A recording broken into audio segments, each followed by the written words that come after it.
Om Sairam. Welcome to my channel Shri Sai Divya చరణాలు.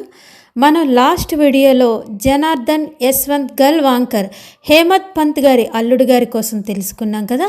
మరి ఇప్పుడు ఈ వీడియోలో డాక్టర్ పిళ్ళే వారి కోసం తెలుసుకుందాం. సాయి మహాభక్తుడు డాక్టర్ పిళ్ళే గారి గురించి శ్రీ సాయి సచ్చరిత్రలోని 34వ అధ్యాయంలో ఉంది. డాక్టర్ పిళ్ళే పూర్తి పేరు డాక్టర్ శివానంద్ పిళ్ళే. అతడు మహారాష్ట్రలోని పర్భానీ జిల్లాలోని సేలు గ్రామానికి చెందినవారు. డాక్టర్ పిళ్ళే శ్రీమతి పార్వతీని వివాహం చేసుకున్నారు. ఆయన వివాహం షిరిడీలో జరిగింది.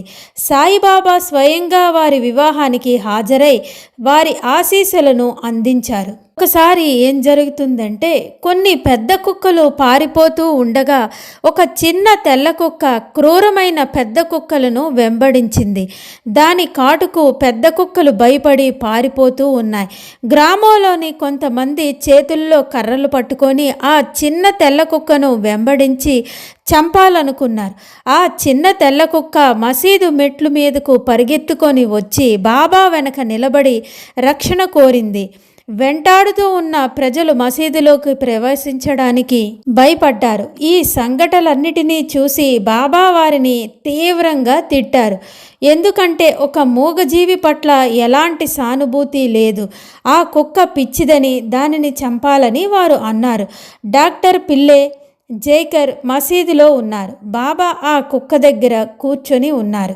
వీరు ఇద్దరూ కూడా బాబా దగ్గరికి వెళ్ళి కూర్చున్నారు. మరియు ఆ కుక్క పిచ్చిది కాబట్టి వారిని కరుస్తుంది అన్న భయం కూడా లేకుండా వారు నిర్భయంగా బాబా దగ్గరికి వెళ్ళి కూర్చున్నారు. కర్రలు పట్టుకొని వచ్చిన ఆ మనుషులు అందరూ వెళ్ళిపోయారు. ఆ చిన్న తెల్ల కుక్క రక్షించబడింది. బాబా చాలా దయగలవారు కాబట్టి తమను, జంతువులను, మూగ జీవాలను కూడా రక్షించేవారని వారు అనుకున్నారు. ఈ అద్భుతమైన సంఘటన 1917 మే నెలలో జరిగింది. జైకర్ డాక్టర్ పిళ్ళే మొదటి రోజుల్లో నానావళితో కలిసి తిరిగేవారు. ఒకసారి చిన్న గొడవ వల్ల నానావళి డాక్టర్ పిళ్ళేను కొట్టాడు.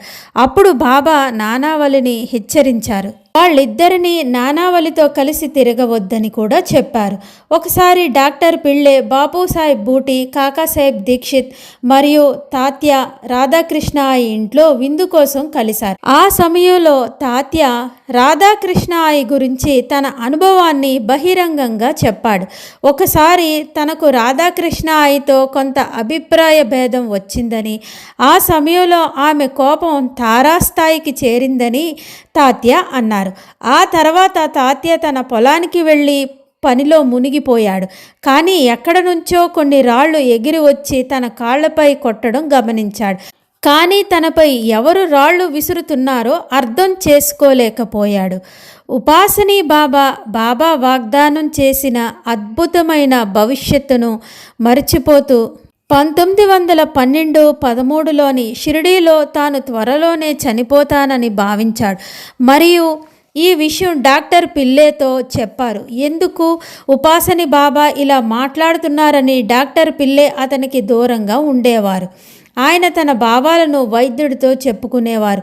మరొక సందర్భంలో ఉపాసనీ బాబా షిరిడీలో ఉన్నప్పుడు 1913-14 సంవత్సరంలో దాదాపు 1 సంవత్సరం పాటు ఆహారం లేకుండా ఆకలితో ఉన్నాడు.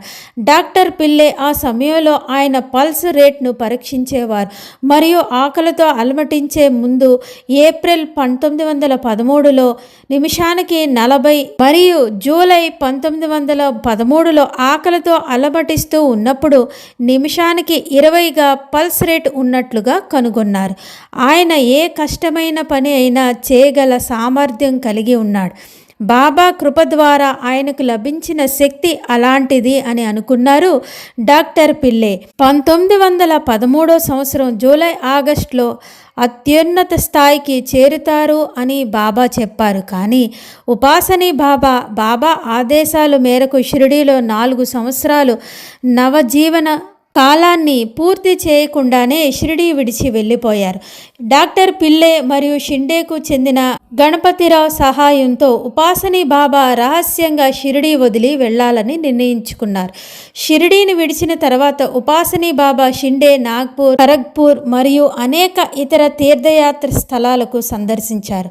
డాక్టర్ పిల్లే భక్తులకు మరియు ఇతర సామాన్య ప్రజలకు మందులు ఇచ్చి చికిత్స చేస్తూ ఉండేవారు.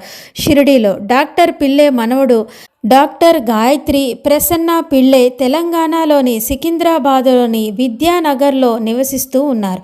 ఆయన సన్యాసం తీసుకున్నారు మరియు డాక్టర్ పిల్లే చివరి తరం వారు. డాక్టర్ గాయత్రి ప్రసన్న పిల్లే మంగళవారం 24 అక్టోబర్ 2023 సంవత్సరంలో సాయిబాబా యొక్క దివ్య చరణాలలో కలిసిపోయారు. డాక్టర్ పిల్లే గారి లాగే వారి వారసులు కూడా అనునిత్యం బాబా యొక్క నామస్మరణతో బాబాకు అంకిత భక్తులుగా ఉండేవారు. పిల్లే గారి వంశపారంపర్యంగా వారు ఏ విధంగా పూజ చేసేవారో అదే పూజను కొనసాగించారు వారి తర్వాత తరం వారసులు కూడా.